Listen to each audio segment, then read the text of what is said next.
Cell ఫోన్లో Bible ఉందన్నయ్య అని ఈ దరిద్రపు తెలివితేటలు మాట్లాడొద్దాం. ఎప్పుడు మందిరానికి వచ్చేటప్పుడు సైనికుడి చేతిలో ఆయుధం ఉన్నట్లుగా అన్ని ఆయుధాల కంటే శ్రేష్టమైన ఆయుధం ఈ ఆయుధాన్ని పట్టుకొని మందిరానికి రావాలి. ఎవరైనా వచ్చి అన్న మీ బైబిల్ పట్టుకుంటావన్నా, మీ బైబిల్ పట్టుకుంటాం, మాకు ఆశీర్వాదం అన్నా అంటారు. నేనేమంటాను తెలుసా? నాయన, ఈ బైబిల్ నేను మోస్తే బైబిల్ నన్ను మోస్తుంది. ఈ బైబిల్ నేను మోస్తే ఈ బైబిల్ నన్ను మోస్తుంది. అయినా ఈ వెర్రోడిని, ఈ నిష్ప్రయోజకుడిని ప్రపంచానికి పరిచయం చేసింది ఈ చేతిలో ఉన్న పరిశుద్ధ గ్రంథమైన బైబిలే కదా. దీన్ని ప్రాణాధికంగా ప్రేమిస్తాను. కొంతమంది చూడండి, ఆ బైబిల్ తీసుకొచ్చేటప్పుడు కూడా చిన్నప్పుడు స్కూల్కి వెళ్ళేటప్పుడు చేసేవాళ్ళు కదా, బైబిల్ అట్లా పడేస్తారు. అట్లాగని ఇది దేవుడని కాదు. ఇవి తెల్ల కాగితాల మీద నల్ల పేపర్లు. కానీ ఇది దేవుని వాక్యం గనక దానికి ఇవ్వాల్సిన రెఫరెన్స్ మనం ఇచ్చే ప్రజలుగా ఉందము గాక. చక్కగా బైబిల్ తీసుకొని మేము అలా వెళ్తూ ఉన్నాం. వెనక నుంచి ఒక లారీ ఆయన మమ్మల్ని చూసి లారీ ఆపి, బాబు రండి బాబు రండి బాబు రండి అన్నాడు. సహజంగా లారీ వాళ్ళు ఎందుకు ఆపుతారా అంటే, లారీలో కూర్చుంటే వాళ్ళకి ఏదో టిప్ వస్తుంది, వాళ్ళ ఖర్చులు పోతాయి. రండి బాబు అన్నారు. నేను చూసి ఇట్లా అన్నా. ఆయన ఆపి, రండి బాబు, నేను రమ్మంటున్నా కదా. నువ్వు రమ్మంటున్నావు, ఎక్కిన తర్వాత ఉంటుంది. నువ్వు మీరు రాబాబు అన్నాడు. సార్ మా దగ్గర డబ్బులు లేవు అన్నా. ఆయన అన్నాడు, మీ దగ్గర డబ్బులు లేవు అన్న సంగతి నాకు అర్థమైంది, నేనే ఆపే ఎక్కండి అయ్యా అన్నా. దిగిన తర్వాత డబ్బులు అడగరు కదా సార్ అన్నా. ఆయన ఏమన్నాడు తెలుసా? మీ చేతిలో బైబిల్ చూసి ఎంత చిన్న యవ్వన వయసులో బైబిల్ పట్టుకొని వెళ్తున్నారే, మిమ్మల్ని చూసి నా హృదయం కదిలిపోయిందయ్యా. మిమ్మల్ని లారీ ఎక్కించుకోవాలని నేనే ఆపా. ఎక్కడికి వెళ్ళాలి బాబు? రాజమండ్రినా, ఏలూరా, ఎక్కడికి వెళ్ళాలి అన్నారు. ఏలూరు వెళ్ళాలి సార్ అన్నాం. కూర్చున్నాం. కూర్చున్న తర్వాత ఆయన స్టార్ట్ చేశాడు, బాబు మీ చిన్న వయసులో బైబిల్ పట్టుకొని ఇట్లా వెళ్తున్నారే, నా కొరకు ప్రార్థన చేయండి బాబు. ఏం చేయమంటారయ్యా అన్నాను. మా ఆవిడ చాలా భక్తి పొర్రాలయ్యా, చాలా ప్రార్థన పొర్రాలయ్యా, కానీ నేను మంచివాడిని కాదయ్యా, నాకు తాగుడు అలవాటు ఉందయ్యా, నన్ను దేవుడు మార్చేటట్లుగా మా కొరకు ప్రార్థన చేయండి అయ్యా అన్నాడు. ఇక అప్పుడు మా లోపల ఎక్కడ లేని పాస్టర్ బయలుదేరాడు. తప్పకుండా అంకుల్, తప్పకుండా ప్రార్థన చేస్తాం అంకుల్, ఇప్పుడే ప్రార్థన చేస్తాం అని లోపు పక్కెంటోడు అన్నాడు, కళ్ళు మూసుకోండి సార్ ప్రార్థన చేస్తామన్నాడు. ఒరే, ఇప్పుడు కనుక కళ్ళు మూసుకుంటే వినండి, ఆగండి ప్రార్థన చేస్తాం. బాబు నేను డ్రైవ్ చేస్తూ ఉంటాను, మీరు ప్రార్థన చేయండి అని మొత్తానికి ఆయన వాక్యం చెప్పటం, ఆయనకి మేము వాక్యం చెప్పటం. ఆయన వాళ్ళ భార్య మంచి సంగతులు, మా భార్య చాలా ప్రార్థన పొర్రలండి, సంఘంలో స్తంభంగా ఉంటుందండి, నా భార్య అంత మంచిదే కానీ నేనే పనికిమాలిన ఉండండి, నేను మారేటట్టుగా ప్రార్థన చేయండి అని తన బాధ అంతా చెప్తున్నాడు. మొత్తానికి ఓ 30 గంట సేపు ప్రయాణం నడిచింది. ఇక మేము ఏలూరు దిగే స్టాప్ వచ్చింది. ఇక వెళ్తాం సార్ అని అంటంతో అద్భుతం తెలుసా, మాకు 100 రూపాయలు కానుకిచ్చాడు. 100 రూపాయలు కానుకిచ్చి మా కొరకు ప్రార్థన చేయండి బాబు అన్నాడు. అప్పుడు నాకు అర్థమైంది, దేవుని పట్ల నీకు విశ్వాసం ఉండటమే కాదు, త్యాగంతో కూడుకున్న విశ్వాసం ఉండాలి. నా దేవుడు బ్రతికిస్తాడు. ఒకవేళ బ్రతికించకపోయినా, బ్రతికించిన ఆయనే దేవుడు, బ్రతికించకపోయినా ఆయనే నా దేవుడు. Faith faith faith faith. ఎలాంటి ఫెయిత్ ఉండాలి? బ్రద్దలు కాని విశ్వాసం, స్థిరమైన విశ్వాసం, కంబళి చెట్టు లాంటి ఆ స్థిరమైన విశ్వాసం మనలో ఉంటే, మహిమ కలిగిన దేవుడు కంబళి చెట్టు మీదకి దిగొచ్చి ఇశ్రాయేలు సైన్యానికి ముందు నడిచినట్లుగా నీ బ్రతుకు కాలములో దేవుడు నీకు ముందుగా నడుచునుగాక. కంబళి చెట్టు ఫెయిత్ గుర్తు. రెండవది డెప్త్ గుర్తు. ఇందాక ఒక మాట విన్నాం కదా, నాయన తెలివి కలిగిన రాజా ఒకసారి చూపించేది, అది చిక్కుడు చెట్టు వేరులాగా ఉన్నట్టు. నేను ఆయన నా వైపు చూడండి, కంబలి చెట్టు ఎక్కడ పెరిగిద్దని చెప్పాను? చెట్టు పెరగాలంటే కొంచెమన్నా నీళ్ళు ఉండాలా లేదా? మరి ఇది ఎలా బ్రతికిద్ది? ఎలా బ్రతికిద్దో చెప్పమంటారా? దీని వేర్లు భూమి లోపల చాలా లోతుగా వెళ్తాయి, చాలా లోతుగా వెళ్తాయి. లోతుకు వెళ్ళి ఆ భూమి లోపల ఉన్న ఖనిజ పదార్థాలను, లవణ పదార్థాలను, నీటిని పీల్చుకొని చెట్టుకు సరఫరా చేస్తుంది. ఒకవేళ పైన ఉందనుకో, నీళ్లు దొరకవు, అది బ్రతకదు. చెట్టు బ్రతకాలంటే వేరు లోపలికి వెళ్ళిపోద్ది. దీని వేర్లు చాలా లోతుగా వెళ్తాయి అనే దానికి యేసుక్రీస్తు వారు అన్న మాటే నిదర్శనం. యేసుక్రీస్తు వారు అన్న మాటే. యేసుక్రీస్తు వారు ఏమంటారు? ఆవగిందంత విశ్వాసం మీలో ఉన్న యెడల ఈ కంబలి చెట్టు పెకిలించబడి, అంటే కంబలి చెట్టు పెకిలించబడటానికి గోంగూర మొక్కలాగా ఇట్లా అంటే బయటకు వచ్చేది కాదు, కొత్తిమీర మొక్కలాగా ఇలా అంటే బయటకు వచ్చేది కాదు, పుదీనా మొక్కలాగా ఇలా అంటే బయటకు వచ్చేది కాదు. దాని వేర్లు లోతుకు వెళ్ళిపోయి ఉంటాయి, డెప్త్. నా ప్రభు పిల్లరా, యేసయ్య పిల్లలుగా మన ఆధ్యాత్మిక జీవితంలో, భక్తిలో లోతైన అనుభవాలకు మనం వెళ్ళిన వ్యక్తులుగా ఉండాలి. వాక్యంలో ఒక లోతైన అనుభవం, ప్రార్థనలో ఒక లోతైన అనుభవం, పరిశుద్ధాత్మ నడిపింపులో ఒక లోతైన అనుభవం. పేతురు ఒడ్డు నుండి వల వేస్తున్నాడు. రాత్రంతా ప్రయాసపడిన ఒక్క చేప కూడా దొరకలా. అప్పుడు ప్రభు అంటారు, పేతురు, నీ దోణిను ఇంకొంచెం లోతుకు నడిపించు, ఇంకొంచెం లోతుకు నడిపించు, ఇంకొంచెం లోతుకు నడిపించు అని చెప్తే తన దోణిను లోతుకు నడిపించాడు. లోతుకు నడిపించిన తర్వాత వల వేశాడు. వలలు పిగిలిపోయేంత చేపలను పట్టడానికి దేవుడు కప్పు చూపించాడు. అంటే పైన ఒడ్డును తిరుగుతున్నప్పుడు చేపలు పట్టాడా? లోతుకు వెళ్ళినప్పుడు చేపలు పట్టాడా? కొంచెం గట్టిగా మరొకసారి అడుగుతున్నాను. పైన ఒడ్డున వల వేసినప్పుడు చేపలు పట్టాడా? లోతుకు వెళ్ళినప్పుడు చేపలు పట్టాడా? ప్రతి వ్యక్తి దేవునిలో ఒక లోతైన అనుభవం, వాక్యంలో ఒక లోతైన అనుభవం కలిగిన వ్యక్తులుగా దేవుని సన్నిధిలో బ్రతుకుదురుగాక. వాక్యం చదివేటప్పుడు లోడ చదువుకొని, లోడ 2-3 అధ్యాయాలు చదువుకొని, బ్రదర్ ఈరోజు బైబిల్ చదువుకున్నారా? 4 అధ్యాయాలు చదివాను అన్న. ఏం చదివే బ్రదరు? ఏమో మరి. అట్లా ఉండకూడదు. ఒక్కొక్క మాట దాన్ని రంగరించి ఆస్వాదించుకుంటూ దేవుని వాక్యం చదవాలి. ఆ వాక్యంలో ఒక లోతైన అనుభవం నీకు రావాలి. ప్రార్థన చేయటానికి మోకరించావు, అమ్మయ్యా ఒక 10 నిమిషాలు అడావుడిగా ప్రార్థన చేసుకోవాలి. దేవా నీకు స్తోత్రం, నా పిల్లల్ని కాపాడు, నన్ను కాపాడు, మా తాతను కాపాడు, మా బతికున్న తాతను కాపాడు, మా చచ్చిపోయిన తాతని ఇంకా కాపాడేదే ఉంది, వాళ్ళని కాపాడు, వీళ్ళని కాపాడు అని అడావుడిగా. ఏమంటారు, మన చిన్నతనంలో గవర్నమెంట్ స్కూల్లో సాయంత్రం పూట స్కూలు ఇక లాస్ట్ పీరియడ్ అందరినీ వరుసగా నిలబెట్టి ఏం చెప్పించేవాడు చెప్పండి? 2 1 2, 2 రోజులు 4, 2 3 6, 2 4 8, 2 5 10 ఎక్కవ అప్పగించినట్టుగా కొంతమంది ప్రార్థన ఉంటుంది. అట్లా కాదు. ప్రార్థనలో ఒక లోతైన అనుభవం నీకు ఉండాలి. నువ్వు ప్రార్థించేటప్పుడు నువ్వు మాట్లాడేవు కదా, దేవుడు నీతో ఏం మాట్లాడతాడో ఆయన స్వరం వినగలిగే స్థాయికి నువ్వు వెళ్ళాలి. విన్నారా? నువ్వు ప్రార్థన చేసి అమ్మయ్య ప్రార్థన చేశాను అని హడావుడిగా ప్రార్థనలో నుంచి లేవటం కాదు. ఇది పై అనుభవం. ప్రార్థన చేసిన నీవు, దేవునితో మాట్లాడిన నీవు, దేవుడు నీతో మాట్లాడగలిగే స్థాయికి నువ్వు రావాలి. పెద్దగా చెప్దాం ఆమేన్. దేవుడు మాట్లాడతాడా? ఆయన మాట్లాడకుండా ఉండుటకు మాయాస్వరూపి అయిన దేవుడు కాదు.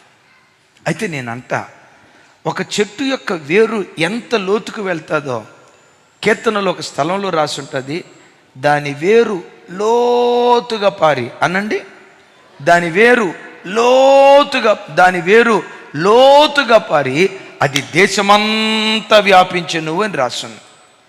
ఓ చెట్టు ఎదగాలన్నా, దాని కొమ్మలు వ్యాపించాలన్నా, చెట్టు భవిష్యత్తు అంతా దేనిలో ఉంటుంది? కొంచెం గట్టిగా. ఇప్పుడు చెట్టు గాలికి కానీ తుఫానుకు కానీ కొట్టుకొని పోకుండా అది స్థిరంగా నిలవబడేటట్లుగా చెట్టును బ్రతికించేది ఏది? ఆధ్యాత్మిక జీవితంలో ఒక లోతైన అనుభవం నీకు రావాలి.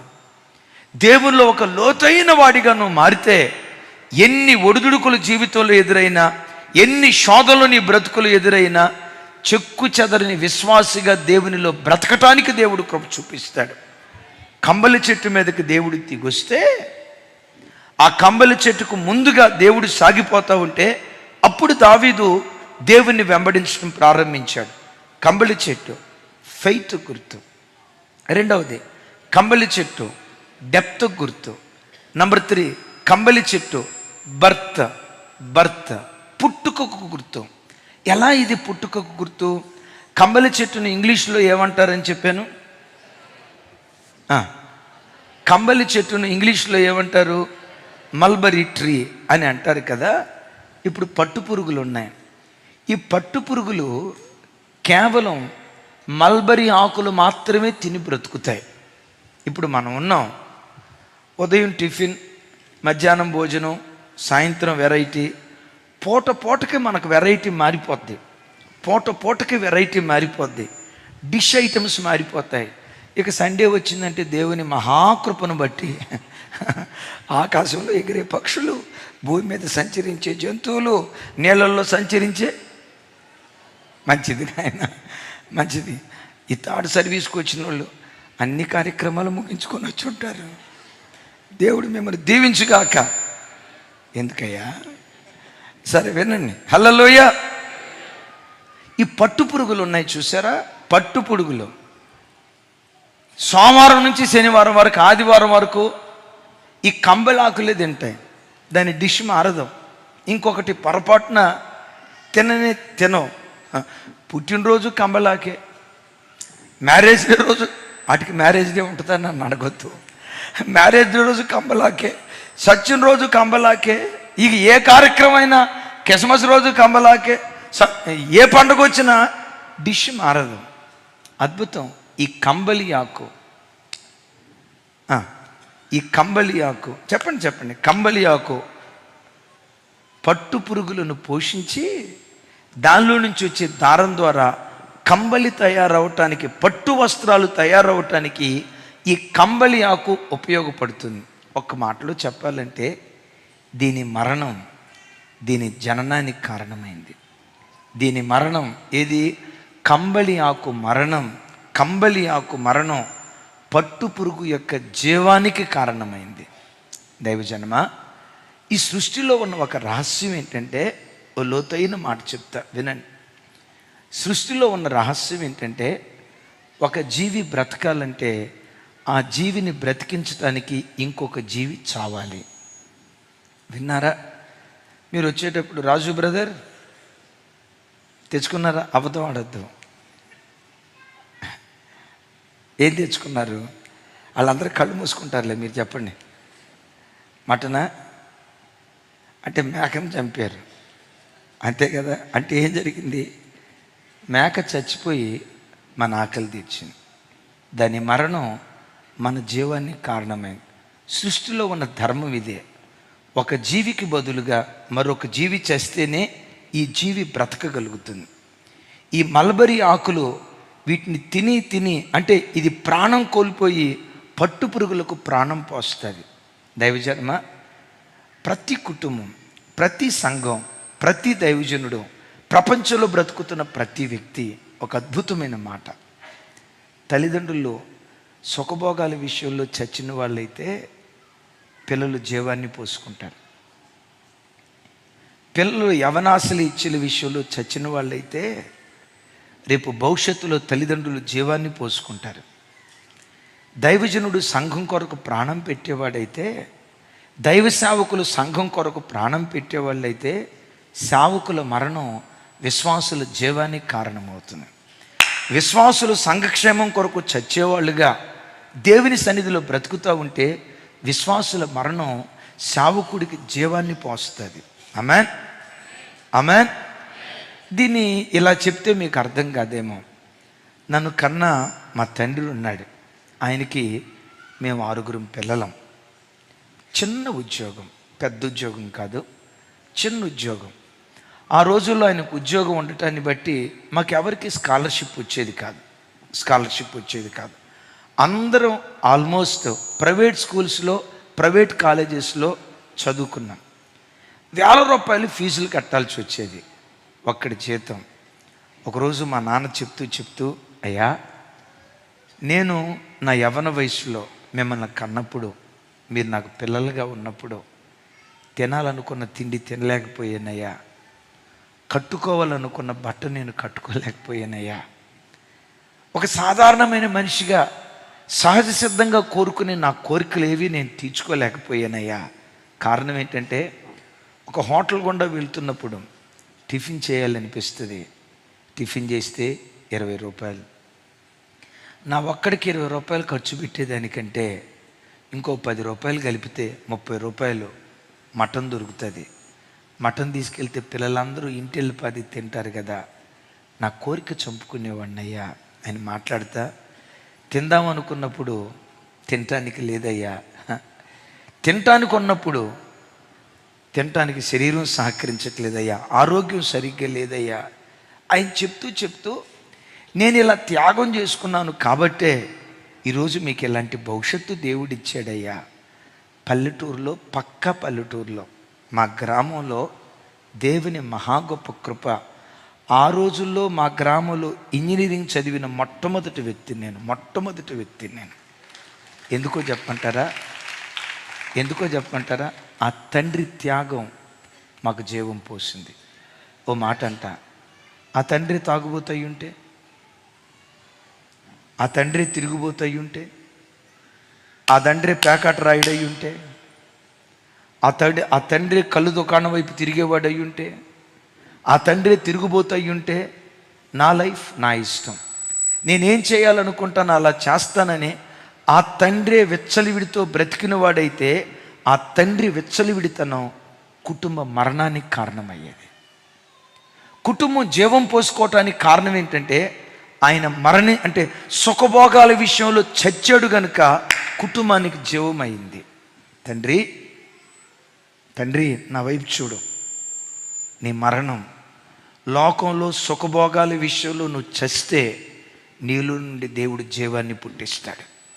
మీరు చూడండి, చాలామంది పిల్లలు వచ్చి చెప్తారు, ఏడుస్తూ చెప్తారు, మా పెళ్ళిళ్ళు కాలేదయ్యా, ఎంత మనీ వయసు 35 సంవత్సరాలు, నాన్న లేడా, ఉన్నాడు కానీ లేనట్టయ్యా, ఎందుకమ్మా, బాధ్యత లేనుడయ్యా, తాగుబోతయ్యా, పైసా కూడా మా కొరకు దాచిపెట్టలేదయ్యా, అప్పులు మిగిల్చాడయ్యా.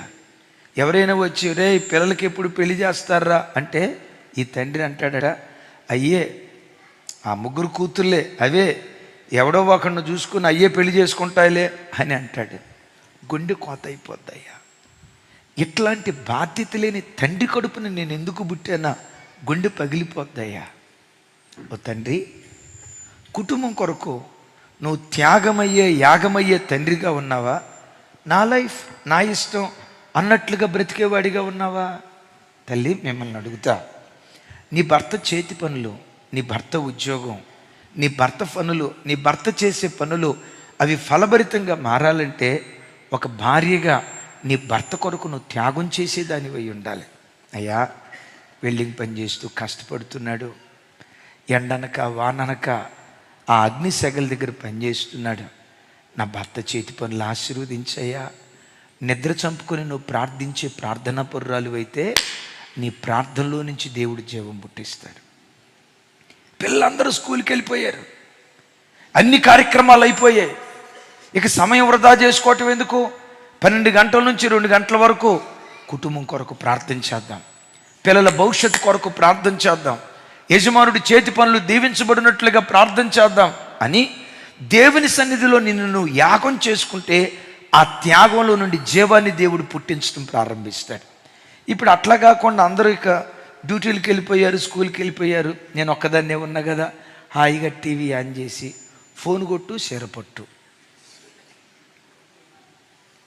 సుమక్కేమంది, బతుకు జట్కా బండిలో ఏ ఎపిసోడ్ నడిచింది, సుమలతక్కేమంది, సుమలతక్క అంటే మన చర్చకొచ్చే సుమలతక్క కాదు, సుమలతక్కేమంది, రోజక్క ఎట్లా తీర్పు తీర్చింది, ఇక అవి చూసుకుంటా వాడితోనే నువ్వు కాలం గడిపితే, అమ్మా నువ్వు సరైన తల్లివి కాదమ్మా, బాధ్యత కలిగిన తల్లివి కాదు.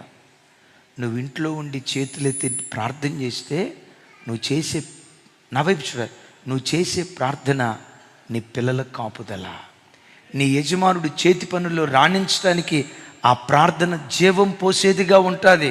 యేసయ్యకి మహిమ కలుగును గాక. చెప్దాం, యేసయ్యకి మహిమ కలుగును గాక.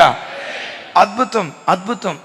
కన్న తండ్రి, ఎవరిని బిడ్డలారా చూడండి, కన్న తండ్రి కన్న తల్లి వాళ్ళ కడుపు చంపుకొని, వాళ్ళ ఆశలు చంపుకొని, వాళ్ళ కోరికలు చంపుకొని, నా బిడ్డను కార్పొరేట్ స్కూల్లో చదివించాలి, నా బిడ్డను కార్పొరేట్ కాలేజీలో చదివించాలి, వీడు కార్పొరేట్ కాలేజీలో చదువుకుంటే రేపు ప్రయోజకుడైతే ఏ డాక్టర్ అవుతాడు, ఏ ఇంజనీరు అవుతాడు, ఏ ఆఫీసర్ అవుతాడు, ఏ మంచి ఉద్యోగాన్ని సంపాదించుకుంటాడు.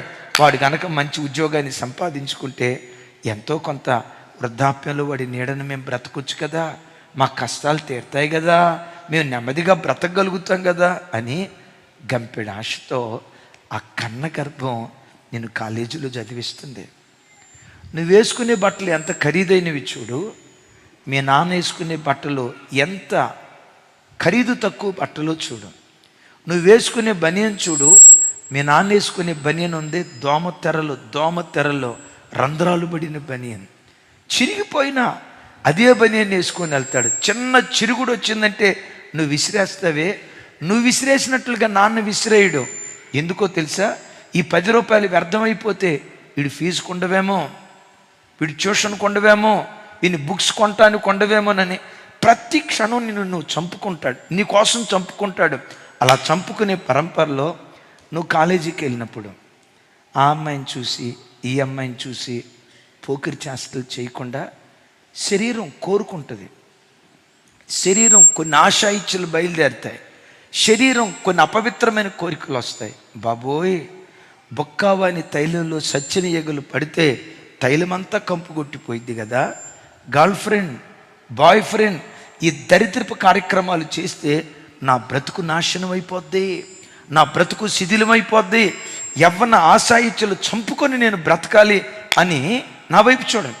ఈ మల్బరీ ఆకు దీన్ని పోషించడానికి ఇది చంపబడినట్లుగా నీ కుటుంబం ఒక మంచి స్థితిలోకి రావటానికి నీ యవ్వన ఆశాయిచ్చలన్నీ చంపుకొని నా వైపు చూడాలి. నీ యవ్వన ఆశాయిచ్చలన్నీ చంపుకొని నువ్వు భద్రంగా దేవుని సన్నిధిలో బ్రతికితే రేపు దివ్యమైన భవిష్యత్తు దేవుడు నీకు ఇస్తాడు.